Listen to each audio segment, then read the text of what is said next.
esse império tinha a maior extensão territorial de todas as civilizações pré-colombianas.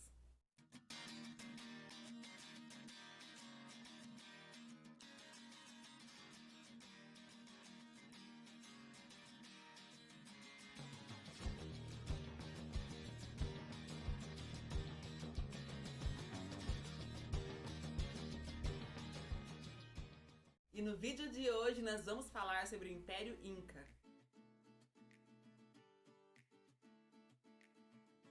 E enfim, chegamos à última civilização da nossa série sobre os povos pré-colombianos.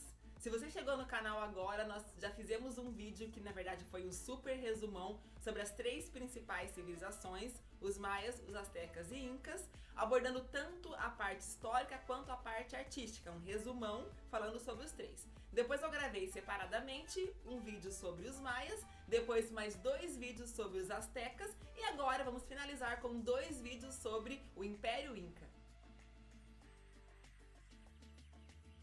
E o Império Inca é chamado de império, assim como os astecas, porque eles costumavam conquistar vários territórios, vários povos diferentes. Era uma civilização que era constituída por povos com culturas diferentes, com hábitos diferentes. Ocupava um território muito grande. Existiu, na verdade, entre os séculos 13 e o século 16, mais precisamente até 1533, com a chegada dos espanhóis. Eles habitaram a região andina, onde atualmente se localizam os países do Peru, Equador, Bolívia, Argentina e Colômbia. Por conta da altitude, esse aspecto dificultou, de certa forma, a invasão espanhola. O Império Inca era chamado de Tahuantinsuyo, que na tradução significa o Império das 4 Direções. Por quê? Era um império teocrata, ou seja, tinha ali uma mistura entre religião e política, até mesmo o grande imperador era tido como uma divindade. Abaixo dele existiam alguns governadores, principalmente 4, que eles vigiavam ou eles cuidavam do norte, sul, leste, oeste. Justamente por isso é chamado de o Império das 4 Direções. E os povos incas, eles não são originários aqui da América, foram povos que chegaram até aqui. E ninguém imaginou que eles conseguiriam habitar em grandes altitudes. Por conta disso, eles fizeram uso da folha de coca. Eles utilizavam para fins medicinais, mas principalmente por conta da altitude. Então, ao ingerir, mascar a folha de coca ou ingerir o chá de coca, isso facilitava na questão da respiração e de outras dificuldades que surgiam por conta da altitude. Utilizavam muito a folha de coca para baixar a febre e para dores de cabeça. E por se tratarem de povos distintos que formaram um grande império inca, eles não conseguiram instituir uma escrita, porque esses povos tinham culturas diferentes, às vezes tinham línguas diferentes, e eles não conseguiram conciliar todas essas culturas e formar um sistema de escrita, diferente dos maias e dos astecas. E a economia inca era baseada na agricultura, principalmente no cultivo de milho, batata doce, feijão e mandioca.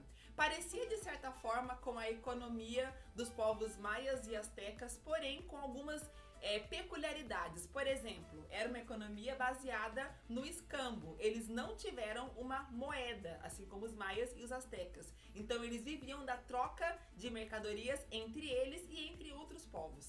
Eles domesticaram 2 animais, principalmente as lhamas e as alpacas, por 2 motivos. O primeiro por conta do frio, então eles produziam roupas a partir da lã desses animais para se aquecerem do frio. E o segundo motivo era como meio de transporte. Então esses animais resistiam tanto a altitudes quanto ao frio, então eles utilizavam como meio de transporte nas cordilheiras.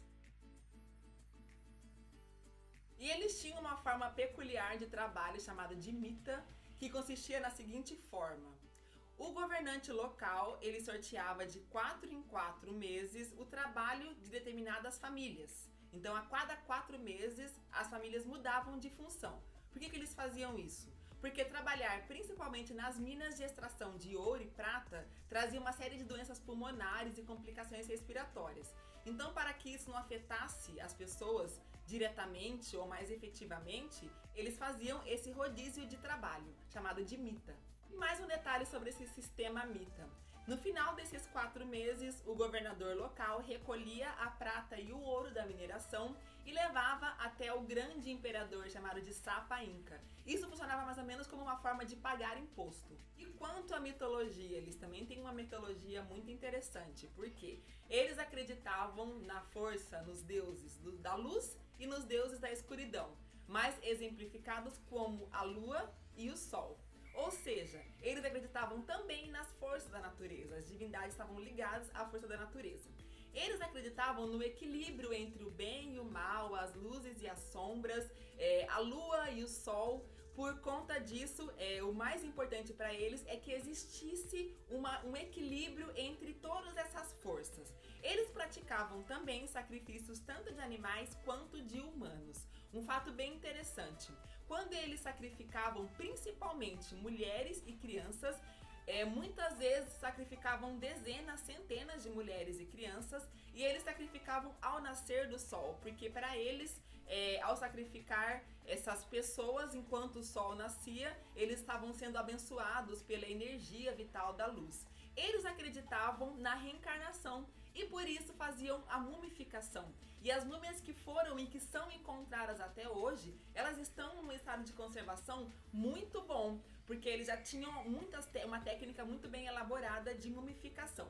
Essas múmias, elas foram encontradas principalmente em posição fetal, porque eles acreditavam que ao enterrar essas pessoas na terra, né, em posição fetal, era como se a terra fosse gerar novamente eles e eles fossem nascer numa nova reencarnação.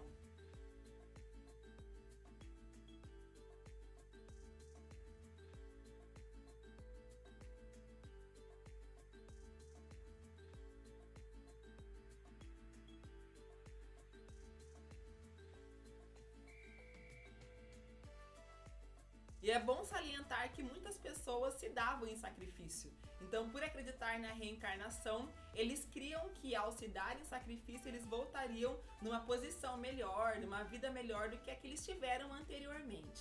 E geralmente esses rituais de sacrifício marcavam o início de um novo ciclo.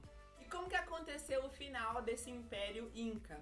Quando os espanhóis chegaram até aqueles territórios em 1533, eles encontraram o Império Inca numa grande guerra civil. Os dois irmãos, Huáscar e Atahualpa, estavam brigando para ver quem que herdaria o trono do pai. E quando os espanhóis chegaram, encontraram todo aquele problema, aquele conflito e negociaram. Chegaram para um e falaram: nós vamos te ajudar a vencer o seu irmão mau. Eles foram lá, venceram o irmão mau e depois acabaram dominando aquele outro irmão que eles haviam auxiliado. Porque no final das contas eles queriam dominar aquele território.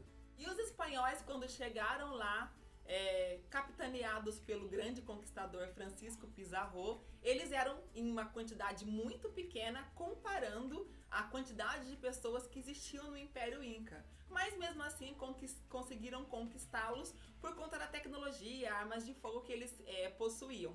Um detalhe, os espanhóis não conseguiram subir até Machu Picchu por conta da altitude. Então eles não souberam fazer proveito do uso da folha de coca, por exemplo. Então não se beneficiaram das propriedades benéficas do uso dessa folha. Machu Picchu era uma cidade tida como sagrada por conta da altitude mesmo, do local onde ela foi idealizada. Era um local sagrado, também era um local de observatório tanto astronômico, mas também militar. E a cidade de Machu Picchu ficou intocada até o século XX, que foi quando ela foi realmente descoberta.